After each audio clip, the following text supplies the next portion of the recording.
What is up guys, my name is Ignas, welcome back to the channel. We are here for the dividend portfolio and Revolut update for the month of December. First we'll take a look into the app's history to check which companies paid dividends and how much, and then we'll go into the portfolio tracker on Google Sheets to check into the dividend progress and how the portfolio has performed in 2025. An early thumbs up is very much appreciated, and with that out of the way, let's start. So we are now in the transactions history. On December 1st, I added $400 new in, and for $300 bought into financials BlackRock, ticker symbol BLK, got 0.288 of a share at $1,004.49 per share. Later on, we'll go into the portfolio tracker to check how this position is now performing. Now going to dividends, December 5 was the first one for the month. It was Materials Sherwin-Williams, ticker symbol SHW, plus $1.14. Then December 10th, Financials, PayPal paid, ticker symbol PYPL, 24 cents. Scrolling further, December 11th, we have two names. Communication Services T-Mobile, TMUS, dividend of $2.34. And then on the same day, Tech Microsoft, MSFT paid, exactly plus $2. Then on December 12th, I have one dividend. That is Healthcare Amgen, AMGN, $5.27. And then I had $200 more to spare, so bought into Consumer Discretionary Lows, LOW, got 0.8 of a share at $248.11 per share. December 15th was a decent day, 3 dividend pairs there, Consumer Discretionary McDonald's, MCD, $4.99, then Communication Services Alphabet, GOOG, 21 cents, and the Consumer Staples Tyson Foods, TSN, $2.29. On December 17th, Industrials, Northrop Grumman paid, NOC, $3.05. On the 18th, Tech, Qualcomm, QCOM, $4.50. And lastly, two more dividends on December 23rd. One is again Tech FIS, $3.38. And then Financials BlackRock, BLK, $4.73. So these were all the moves and the dividends for the month of December, and now let us go into the portfolio tracker on Google Sheets to further check into the dividend progress. So we are now in the portfolio tracker and the tab for monthly dividends. I have summed up everything that was received in December, and the sum came in at $34.14. So we are pretty much at the same level that we had a quarter ago in September at $33.65, and comparing it to December of last year, where dividends came in at $30.35, we are looking into an increase of 12.5%. Interestingly enough, though we spent the whole year adding new money in, the largest dividend for the year was actually March, with $36.37.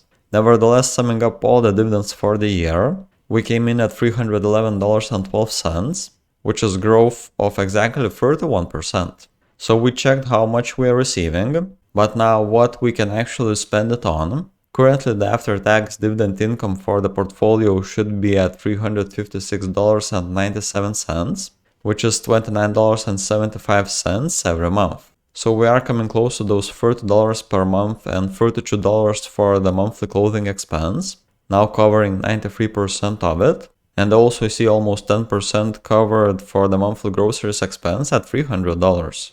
So we have checked how we are doing with dividends, but now let's also check how the portfolio is performing. So in December I've added money into two names. One is Consumer Discretionary Lows, ticker symbol LOW, currently holding 4.38 of a share. Cost basis on the position is exactly $1,000, and market value of it is $1,215.73.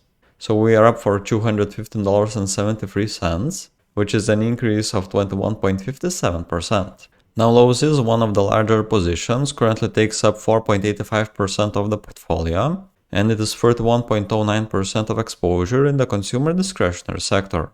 The stock is trading at a dividend yield of 1.71%, and since the stock is a bit up, my yield on cost is 2.08%. So this position brings $20.76 in dividends on an annual basis. Now another name that I've added money into is Financials BlackRock, ticker symbol BLK, currently holding 1.068 of a share. Cost basis here is $800, and the position is worth $1,242.40, meaning we are up for $442.40, an increase of 55.29%. Now this is a similarly large position, 4.95% of the portfolio, and it is 32.72% of exposure in the financial sector. Stock is trading at a dividend yield of 1.96%, and again we are upon it, so yield on cost here is 3.04%. So this position brings $24.45 in dividends every year. Now summing up all the dividends, the portfolio should be bringing $419.97, which is a dividend yield on the portfolio of 1.67%, but a yield on cost of 2.42%. And then coming back to that after-tax number, we will have $356.97 coming in every year. So since we have finished with 2025, we can do a quick recap. For the year I have deposited $3,300 into the portfolio, meaning myself increased the value to $20,158.49, though we have the year finished with $23,252.36. So for 2025 we were up for $3,093.87, which is an annual return on the portfolio plus 15.35%. What is interesting for me is that we have gained more than $3,000, which is coming close to those $4,000 deposited. The gain on the portfolio will be even larger than what we will be able to deposit into the portfolio ourselves. Now checking where we do stand, the portfolio is now worth $25,074.58, and we ourselves deposited $17,380, which means we are looking at an overall gain of $7,694.58, growth of 44.27%, and in 6 years I can calculate an annualized return of 6.3%. So we have checked how the portfolio is performing, but now I would like to find out where we should focus with next month's cash addition. So we have added money into consumer discretionary. We currently have $3,910.31 there. That is 15.59% of the portfolio with a target of 15%. And then also added into financials. Currently have $3,796.76. 15.14% of the portfolio with also the same target of 15%. So these two potentially don't need more money in, but there are two sectors in the red.